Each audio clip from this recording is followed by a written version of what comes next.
Welcome to Commerce class. Today's class we are going to see about the advantages of cooperatives. First point, voluntary organization. Here the membership in a cooperative society is open to all. That is to mean those who have common interest. That is இந்த ஆர்கனைசேஷன்ல நான் ஒரு member ஆகணும் அப்படிங்கிற ஒரு interest இருக்கிறவங்க யாரா இருந்தாலும் இதுல வந்து மெம்பர் ஆகலாம். That is why they say the cooperative society is open to all, but you have to pay a membership fee, but that membership fee is very very low. Okay, at the same time, if you are not willing to be a member, you can also come out of the membership. So they say that any member who wants to leave the society is free to do so. So there is no entry or exit barriers. நீ entry ஆகிறதுக்கோ exit ஆகிறதுக்கோ எந்த ஒரு பேரியரும் கிடையாது. So voluntary ஆர்கனைசேஷன்ல என்ன சொல்றாங்கன்னா membership is open to all that you need is to have a common interest. என்ன interest இதில் நம்ம member ஆகணும் அப்படிங்கிறது. ரெண்டாவது மெம்பர்ஷிப் ஃபீ வந்து ரொம்ப லோவா இருக்கும். And finally, there is no entry or exit barrier. Second point, easy formation. Why they say easy formation? Because if there are 25 members and those members must have attained majority, that is, they must be major.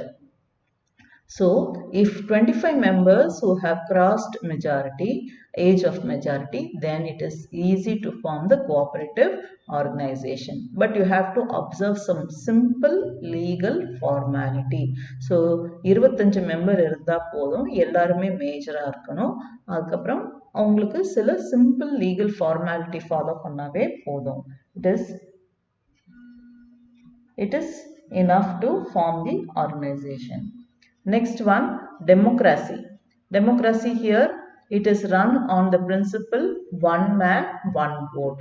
That is to say that every member has equal right in managing the affairs of the business.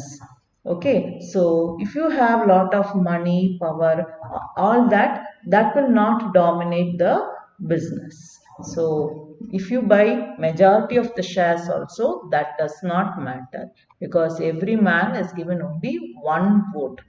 This is when compared to company form of organization. Company form of organization la பாத்தீங்கன்னா அவங்களோட principal வந்து one share one vote. அதாவது நீங்க 1000 share வச்சிருந்தீங்கன்னா உங்களுக்கு 1000 vote கிடைக்கும். 1000 ஓட்டு உங்க கையில இருக்கும்.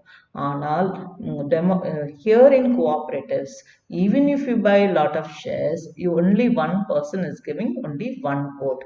So this is called democratic management. So it is run on the principle of one man, one vote. So everyone has got equal right. Then equal distribution of surplus. எல்லாருக்குமே வந்து ஈக்குவலா டிஸ்ட்ரிபியூட் பண்றாங்க. The surplus generated by the cooperative is distributed in equitable manner among the members. So everybody is benefited. இதுல இன்னொரு விஷயம் என்ன சொல்றாங்கன்னா the society is also benefited because some not exceeding 10% of the surplus can be utilized for promoting the welfare of the locality. 10% தான் அவங்களுக்கு கிடைக்கிற அந்த சர்ப்ளஸ்ல 10% தான் எதுக்கு அவங்க யூஸ் பண்ணணும்? For promoting the welfare of the society.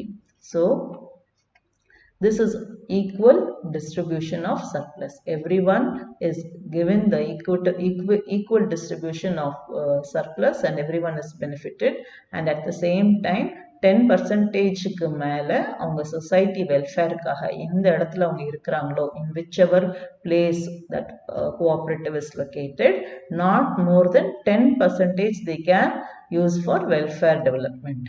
Okay, limited liability. Every member, okay, he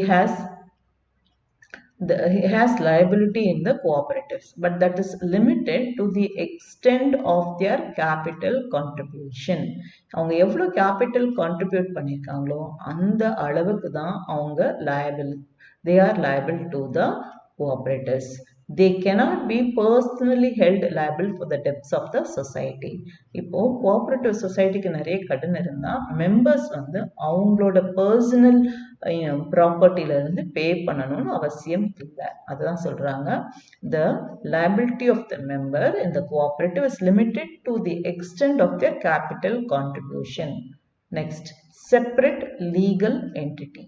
Legal entity na enna? நம்ம ஏற்கனவே இதை வந்து we have seen that in company form of organization. That is to say, business is separate. லீகலாவும் சரி ஃபினான்ஷியலும் சரி owners கிட்ட இருந்து business வந்து different. ஏன் அப்படின்னா we see this organization as a artificial person created by law. அதனால இந்த மெம்பர்ஸே மணி கான்ட்ரிபியூட் பண்ணிருந்தாங்களோ கேபிட்டலுக்கு, மெம்பர்ஸ் வேற பிஸ்னஸ் வேற. So it enjoys a separate legal entity. அதனால என்ன ஆகும், மெம்பர்ஸ் யாராச்சும் if there is any death or anyone become insane or insolvency of the members, that will not affect the continuity of the cooperatives. So that is why they say it enjoys perpetual existence. It will continue. The life of this cooperative society continues to go on forever. Next point, each for all and all for each. இங்க பாத்தீங்கன்னா every member should help themselves, mutual help, and they can help others also. So their members contribute their efforts to promote their common welfare. So each for all and all for each. Next, greater identity of interest. Membership is based on geographical area. அதாவது ஒரு particular ஏரியால இருக்கிறவங்க மட்டும் அதுல உறுப்பினராகலாம். எங்கேயோ வேற இடத்துல இருக்கிறவங்க எல்லாம் வந்து இதுல உறுப்பினராக வாய்ப்பில்லை. அதனால it operates in limited geographical area. So limited geographical ஏரியானா ஒரு பர்டிகுலர் ஏரியால இருக்கிற மக்கள் மட்டும் இதுல வந்து உறுப்பினராகலாம்.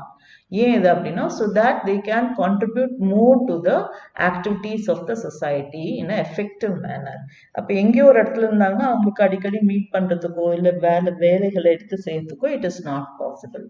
Okay, so it operates on limited geographical area and there is greater identity of interest among members. அதுல அந்த ஏரியால இருக்க மெம்பர்ஸ்க்கு தான் அவங்களுக்கு என்ன தேவைகள் அப்படின்னு தெரியும். இன்னொன்னு இல்லை, they can interact with each other. ஒருத்தரோட ஒருத்தர் கலந்து ஆலோசனை செய்யறதுக்கும் அப்பப்ப வசதியாகவும் இருக்கும். So greater interest, identity of interest. Next one, government support. Government வந்து இவங்களுக்கு ரொம்ப சப்போர்ட் பண்றாங்க. எந்த வகையில அப்படின்னா அவங்களுக்கு இன்ட்ரெஸ்ட் ரேட்ல லோன் கொடுக்கறதுலையோ இல்லை ப்ரொவைடிங் ஆஃப் சப்சிடிஸ்லையோ இவங்களுக்கு வந்து ரொம்ப கன்செஷன்ஸ் கொடுக்குறாங்க. Why means to promote, the view to promote the growth of cooperative society. Okay, next, elimination of middlemen. Here the broker is eliminated.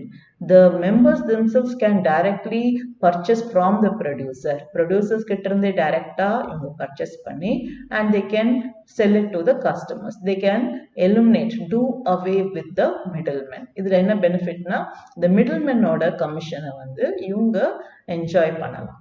Next, tax concession. இவங்களுக்கு என்ன மாதிரி tax concession இருக்கு அப்படின்னா இந்த கோஆபரேட்டிவ்ஸை ப்ரமோட் பண்றதுக்கு and இன்னொரு ரீசன், இது ஒரு non profit organisation. Government is providing them various exemptions and tax concession. இது 2 மார்க்ஸ்ல ஒரு கொஸ்டின் இருக்குது. Is low tax provided for possible for cooperative society அப்படின்னு ஒரு கொஸ்டின் வரும். Yes, low tax is provided for the society because it is a non-profit enterprise. So the government is providing them exemption in tax, exemptions and tax concession அப்படிங்கிறது இந்த paragraph எழுதலாம். Then rural credit, கடன், rural credit இவங்களுக்கு provide பண்றாங்க. ஏன் அப்படின்னா மணி lenders கிட்ட இருந்து இவங்களை காப்பாத்துக்கிறதுக்காக. The cooperative society contributed significantly in freeing villagers from money lenders. Freeing villagersனா அவங்கள வந்து மணி லெண்டர்ஸ் கிட்ட இருந்து காப்பாத்துக்கிறதுக்காக இவங்களை வந்து ரூரல் கிரெடிட் இவங்க ப்ரொவைட் பண்றாங்க. Okay, so these are the points we saw with regard to the advantages of the cooperatives. So there are many points. So if you write certain points, around 5 to 6 points, if you learn in this is enough. So go through it, children, and choose your points which you find it very easy. Thank you. We come to the end of this particular session.